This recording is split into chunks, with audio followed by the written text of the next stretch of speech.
Welcome back to News Jet update. चलिए देखते हैं झारखंड की 25 फटाफट बड़ी खबरों को। इससे पहले आप झारखंड के किस जिले से न्यूज को देख रहे हैं हमें कमेंट बॉक्स में जरूर बताएं। साथ ही डेली अपडेट रहने के लिए आप हमारे चैनल को सब्सक्राइब कर बेल आइकन को दबाना बिल्कुल ना भूलें। पहली बड़ी खबर, संयुक्त राष्ट्र महासभा के मंच से दुनिया को संदेश, नाम लिए बगैर पाक और चीन को घेरा।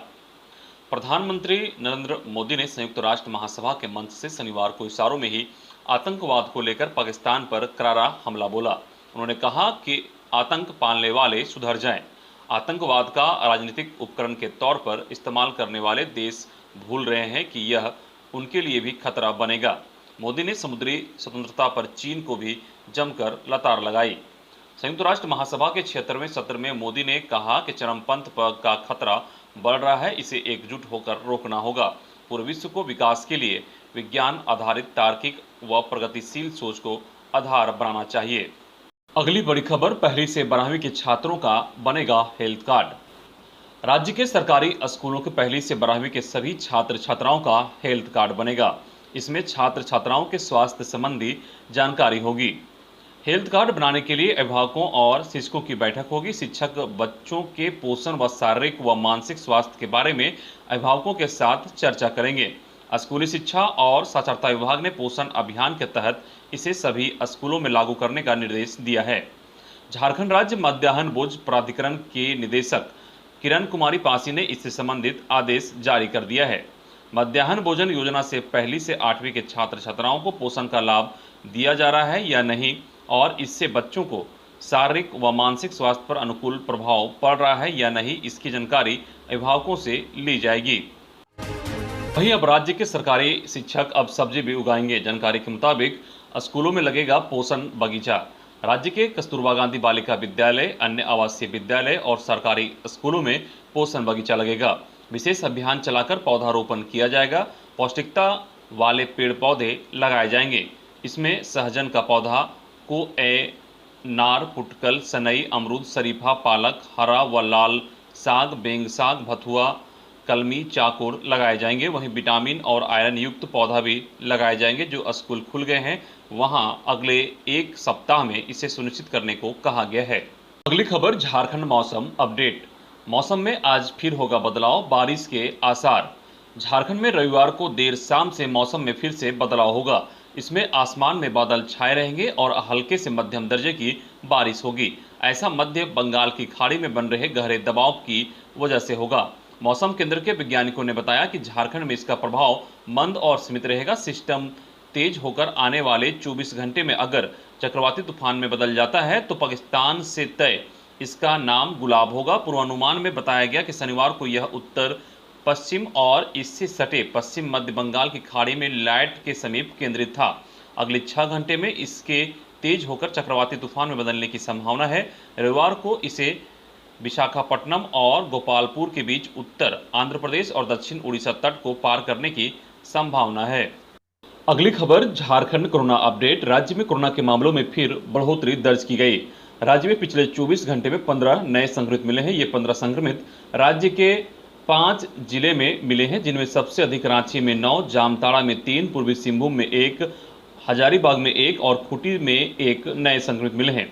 वहीं पिछले 24 घंटे में राज्य भर में 5 मरीज स्वस्थ होकर घर लौटे हैं, जिनमें पूर्वी सिंहभूम से 1, रांची से 3, खूंटी से 1 कोरोना संक्रमित ठीक होकर घर लौटा है। कुल सक्रिय केस की बात करें तो राज्य के अब 12 जिलों में 12 सक्रिय मामले हो गए हैं, जिनमें बोकारो में 4, चतरा में 4, देवघर में 1, धनबाद में 2, पूर्वी सिंहभूम में 4, जामताड़ा में 6, खूंटी में 1, लातेहार में 1, लोहरदगा में 3, रांची में 40, सरायकेला में 3 और पश्चिमी सिंहभूम में 3 सक्रिय मामले हैं। अगली बड़ी खबर रांची के चान्हो से है, जहां एकलव्य स्कूल के विरोध में 11 घंटे रांची मेदिनीनगर NH जाम। रांची के चान्हो के सिलागाई में शहीद बुद्धू भगत स्मारक के पास एकलव्य विद्यालय के निर्माण के विरोध में आदिवासी संगठनों ने शनिवार को रांची मेदिनीनगर मुख्य मार्ग जाम कर दिया। दोपहर 12 बजे बिजुपाड़ा चौक पर लगा जाम रात के 11 बजे हटा। इसके पहले SDO और ग्रामीण SP ने अभी काम शुरू नहीं करने का आश्वासन दिया। जाम के कारण दोनों ओर 6 किलोमीटर तक वाहनों की कतार लग गई। हालांकि एम्बुलेंस और निजी वाहनों में लाए जा रहे मरीजों को जाने दिया गया। स्कूल निर्माण के विरोध में रांची, गुमला, एनएच में बेड़ो और नगरी को 2 घंटे जाम किया गया था। स्कूलों से छुट्टी होने के बाद छात्र भी जाम में फंसे। जाम करने वालों ने कहा कि वीर बुद्धू भगत स्मारक स्थल के आसपास धार्मिक स्थल की जमीन है, इससे छेड़छाड़ किसी भी सूरत में बर्दाश्त नहीं किया जाएगा। अगली बड़ी खबर, जातीय जनगणना व सरना कोड पर बैठक आज सीएम दिल्ली में। मुख्यमंत्री हेमंत सोरेन के नेतृत्व में सर्वदलीय प्रतिनिधिमंडल रविवार शाम जातीय जनगणना व सरना धर्म कोड पर केंद्रीय गृह मंत्री अमित शाह से मिलेगा। मुख्यमंत्री बैठक के लिए शनिवार को दिल्ली पहुंच गए हैं। सीएम इससे पहले यहां नक्सलियों पर नकेल के लिए आयोजित 10 प्रभावित राज्यों की बैठक में भी शिरकत करेंगे। जातीय जनगणना व सरना धर्म कोड पर अमित शाह के साथ होने वाली बैठक में झामुमो की तरफ से मुख्यमंत्री हेमंत सोरेन, भाजपा से प्रदेश अध्यक्ष दीपक प्रकाश, कांग्रेस की ओर से प्रदेश अध्यक्ष राजेश ठाकुर, विधायक दल के नेता आलमगीर आलम, आसू से सुदेश महतो, राजस्व से श्रम मंत्री सत्यानंद भोक्ता, भाकपा माले से विधायक विनोद कुमार सिंह, एनसीपी से कमलेश सिंह, सीपीएम से सुरेश मुंडा, एमसीसी से अरूप चटर्जी, सीपीआई की ओर से पूर्व लोकसभा सदस्य भुवनेश्वर मेहता प्रतिनिधिमंडल शामिल हैं। अगली बड़ी खबर, भाजपा ने पंडित दीनदयाल उपाध्याय की 105वीं जयंती मनाई। एकात्म मानव दर्शन के प्रणेता पंडित दीनदयाल उपाध्याय को उनकी 105वीं जयंती पर नमन करते हुए भाजपा प्रदेश अध्यक्ष सह सांसद दीपक प्रकाश ने कहा कि पंडित जी ने अपना संपूर्ण जीवन राष्ट्र निर्माण में समर्पित कर दिया। उनके विचार देशवासियों को सदैव प्रेरित करते रहेंगे। उनके व्यक्तित्व से प्रेरणा लेकर भाजपा का हर कार्यकर्ता राष्ट्रहित सर्वोपरि को भावना से निरंतर जनसेवा में लगा हुआ है। भाजपा प्रदेश कार्यालय में आयोजित कार्यक्रम में भाजपा राष्ट्रीय उपाध्यक्ष सौदान सिंह ने भी पंडित दीनदयाल उपाध्याय को श्रद्धांजलि अर्पित की। अगली बड़ी खबर, झारखंड का बीमा मॉडल दूसरे राज्यों में भी होगा लागू। कोरोना संक्रमण के कालखंड में ग्रामीणों के सशक्तिकरण के लिए मुख्यमंत्री हेमंत सोरेन द्वारा किया जा रहा प्रयास रंग ला रहा है। एक ओर हड़िया दारू निर्माण और बिक्री कार्य में संलग्न 13,000 से अधिक महिलाओं के लिए विगत 1 वर्ष में आजीविका का नया और सम्मानजनक आधार फूलो झानो आशीर्वाद अभियान बना है। अब सरकार की विभिन्न बीमा योजनाओं से ग्रामीण आच्छादित हो रहे हैं। मुख्यमंत्री के निर्देश पर ऐसे ही योजनाओं से 1 माह में 25 लाख लाभुकों का बीमा सुनिश्चित किया गया। इसके बाद सरकार 30 लाख लोगों को बीमा योजनाओं से जोड़ने की ओर कदम बढ़ा चुकी है। कोरोना काल में ऐसी योजनाओं का महत्व और भी बढ़ जाता है। झारखंड के बीमा कराएं अभियान के मॉडल से प्रभावित होकर केंद्र सरकार ने भी अन्य राज्यों को इस दिशा में कार्य करने की सलाह दी है। मुख्यमंत्री की पहल पर ग्रामीण विकास विभाग राज्य में 7 अगस्त से बीमा कराएं अभियान की शुरुआत कर सखी मंडल की बहनों को विभिन्न बीमा योजनाओं से प्राथमिकता पर जोड़ रहा है। इस अभियान से सखी मंडल की बहनों की सामाजिक सुरक्षा सुनिश्चित की जा रही है। अगली बड़ी खबर, थोक शराब कारोबार मामले में पीआईएल हेमंत सोरेन, बसंत सोरेन, विनय चौबे, पिंटू जोगेंद्र तिवारी समेत 26 को बनाया पार्टी। झारखंड में थोक शराब नीति सरकार की तरफ से बदली गई है। हाल ही में झारखंड बिवरेज कॉर्पोरेशन से यह काम को लेकर निजी हाथों में दे दिया गया है। बोकारो निवासी उमेश कुमार ने हाईकोर्ट में जनहित याचिका दायर की है। याचिकाकर्ता की वकील राजीव कुमार है। पीआईएल में दावा किया गया है कि सरकार ने शराब नीति बदलकर सिंडिकेट के हाथों में सारा कारोबार दिया है। जानकारी के मुताबिक याचिका में कहा गया है कि ज्यादातर कारोबारियों ने जो बैंक डिटेल्स डिपार्टमेंट को दिए हैं वो संथाल परगना के बैंकों के हैं। झारखंड में 24 जिले हैं। इनमें से 19 जिलों में शराब के थोक व्यापार का जिम्मा गोड्डा, जामताड़ा और दुमका के कारोबारियों को मिला है। बाकी 5 जिलों में धनबाद, रांची से जुड़े व्यवसायियों को यह जिम्मा मिला है। लेकिन सभी 24 जिलों में काम करने वाले कारोबारियों का रिश्ता संथाल परगना से है। इस बात का खुलासा कारोबारियों की तरफ से दिए गए बैंक अकाउंट डिटेल्स कर रहे हैं। अगली बड़ी खबर, बिना मास्क पहने निकलने वालों पर की जाएगी सख्ती। खबर रांची से है, जहां जिले में बिना मास्क के निकलने वालों के साथ सख्ती की जाएगी।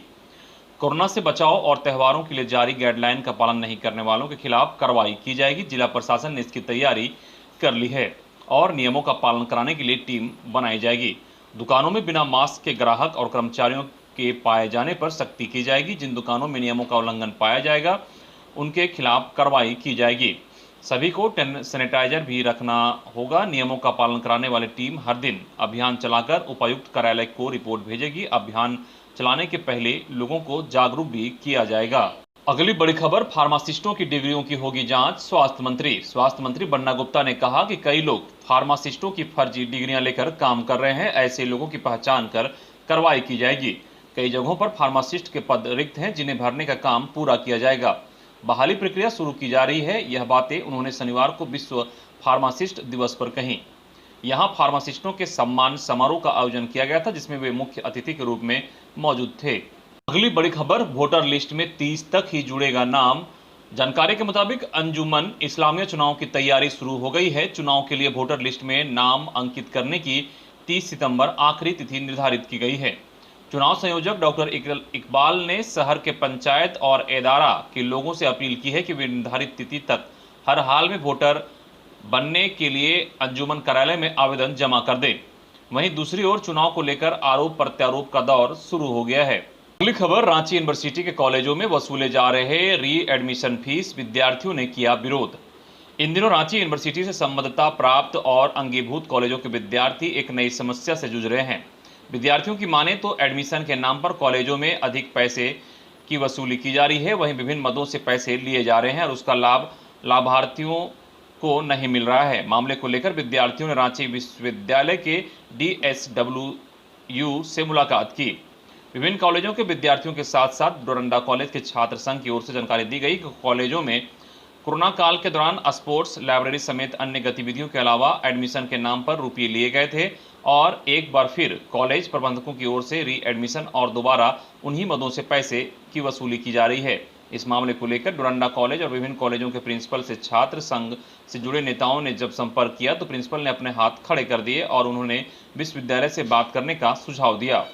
अगली बड़ी खबर, धनबाद के जैप 3 परिसर में नाबालिग से रेप। खबर के अनुसार अति सुरक्षित समझे जाने वाले जैप 3 परिसर में दुष्कर्म का मामला सामने आया है।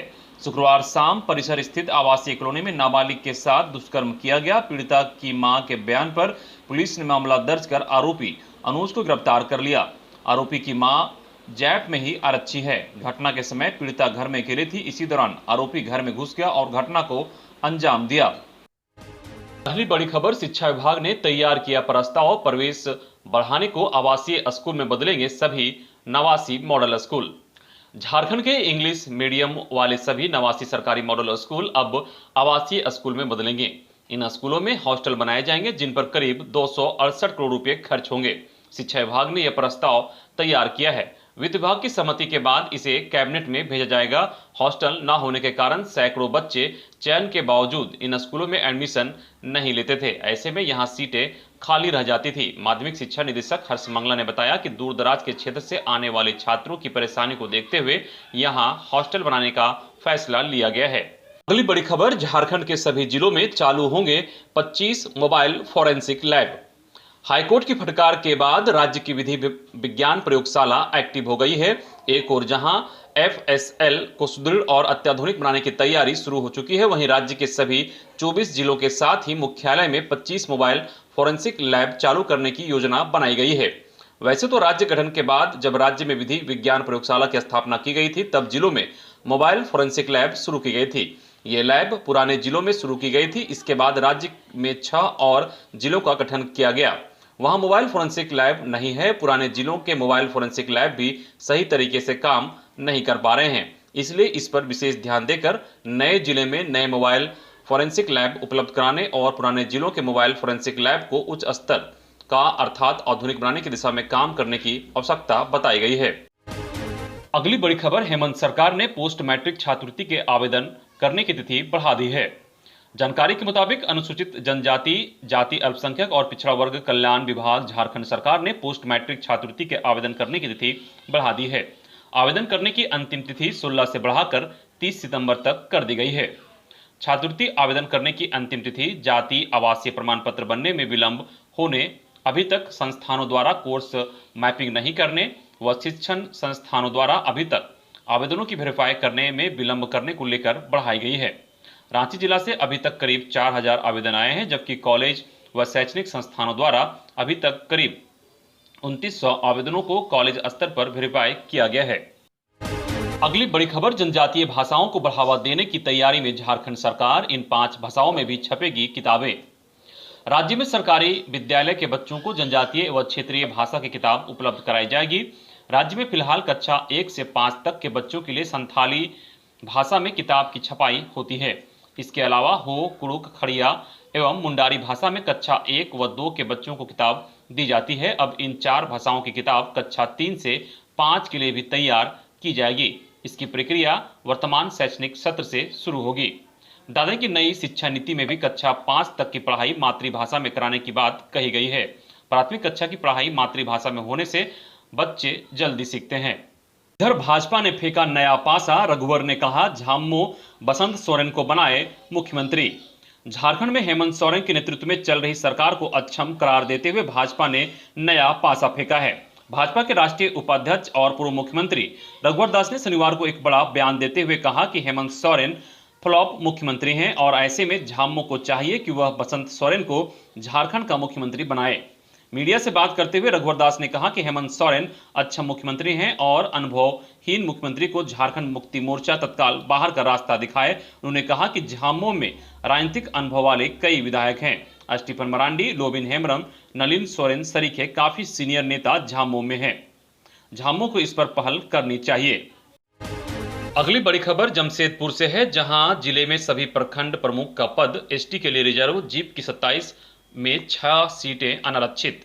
जिला प्रशासन ने त्रिस्तरीय पंचायत चुनाव के लिए क्षेत्र व विभिन्न पदों पर आरक्षण का गजट शुक्रवार को प्रकाशित किया।